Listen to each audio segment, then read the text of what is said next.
All right, let's just jump right in. If you're involved in higher education in any way, you can feel it. Something massive is shifting.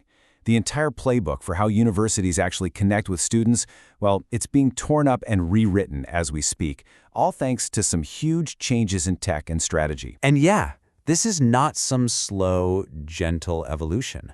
Research from EAB puts it pretty bluntly. The old ways of doing things are just done, obsolete. You know that one-size-fits-all email campaign that felt so smart, a decade ago? It's officially a relic. So what exactly broke? And more importantly, what's taking its place? So the heart of the problem, and Archer Education really nails this, is this completely disconnected, siloed approach to everything. For years, as universities got bigger, all the different departments and colleges started doing their own marketing. And look, it kind of made sense back then, but now it's a huge strategic problem. I mean, does this ring a bell for you? You've got one university, but you're hearing a dozen different messages, seeing totally different styles. For a potential student who's trying to make one of the biggest decisions of their entire life, it doesn't feel modern or agile. Honestly, it just feels like chaos. And when you look at these risks, you can see exactly how the internal mess creates external problems. Yeah, it starts with things that seem like internal issues, fragmented messaging or wasted ad spend when different departments are literally bidding against each other for ads. But the real victim here, it's the student.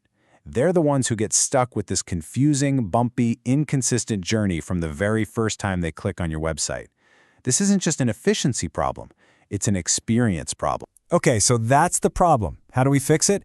Well, the answer is a really fundamental shift. It's about moving toward a unified voice that's built on a centralized strategy and then supercharged with hyper-personalization. And what's really crucial to get here is that you can't just fix this by writing a slightly better email.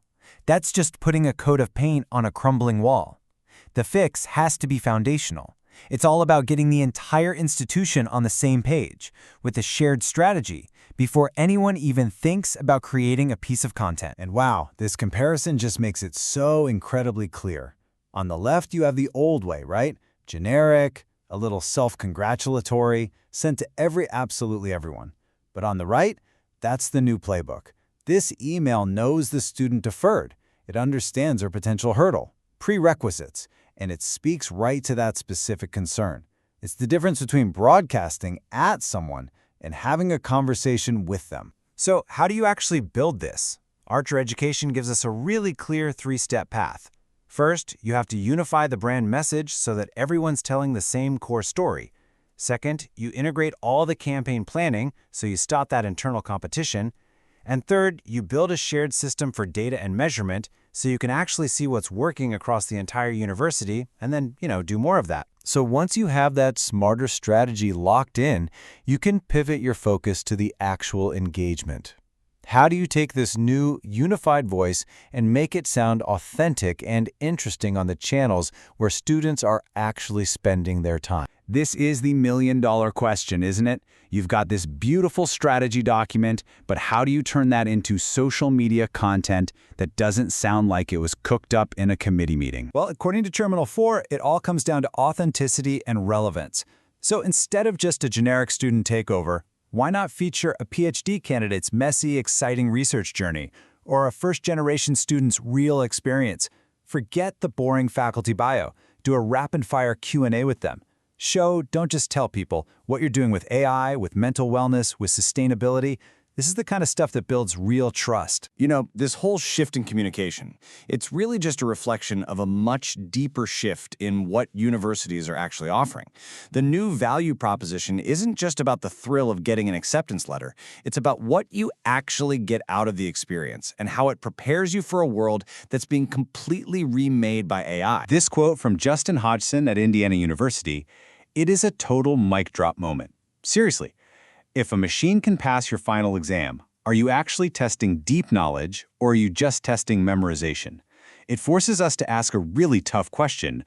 What is the true value of a human education when AI can just replicate the output?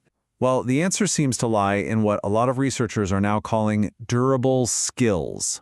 These are those uniquely human abilities that AI, for all its power, just can't easily replicate. We're talking about things like critical thinking, collaboration, true creativity. Employers are practically shouting for these skills, and the most forward-thinking schools are weaving them right into the fabric of their courses. And another huge part of this new value proposition is about tearing down old barriers. The modern educational offering is more and more about providing access to real skills and knowledge, sometimes completely outside of that traditional, very expensive degree path. Just look at these examples. They're incredible. As Academia magazine points out, you can now learn incredibly high-demand IT skills from giants like Google, Harvard, and Amazon for free. This explosion in access to knowledge is a massive part of the new landscape, and it creates both huge challenges and amazing opportunities for traditional universities. So, when you pull all of this together, what's the big picture? All of these different trends, they're all pointing toward one central, powerful idea: using technology to elevate the human experience in education, not to replace it. So you've got these 5 powerful forces, all hitting at the same time. Think about it. Smarter marketing, truly authentic engagement, a new focus on these durable skills, incredible access to learning, and AI as the engine behind it all. These aren't just separate little trends. They are all interconnected, weaving a completely new reality for higher ed. Now, of course, it's important to keep a balanced view here. As the Higher Education Marketing Institute points out, for every clear win, there's a potential catch. Yes, AI helps schools work smarter, but there's a real risk of losing that human touch. Centralized marketing is definitely more efficient, but it can also feel restrictive to individual departments. This new playbook, it's not without its challenges. And maybe this is the most powerful way to think about all of this. Adil Khan, the CEO of Magic School AI, he frames technology not as a threat to human connection, but as an accelerator of it. A tool that can take care of all the boring, repetitive tasks, freeing up educators to do the one thing they do best: build relationships with their students. Ultimately, everything we've talked about really boils down to this one question. It's the true test for any new strategy or any new tool that's being rolled out in 2025. Is this technology being used as a shortcut to just automate human interaction? Or is it being used as a catalyst to finally and truly enhance it? The answer to that question, well, that's what's going to define the future.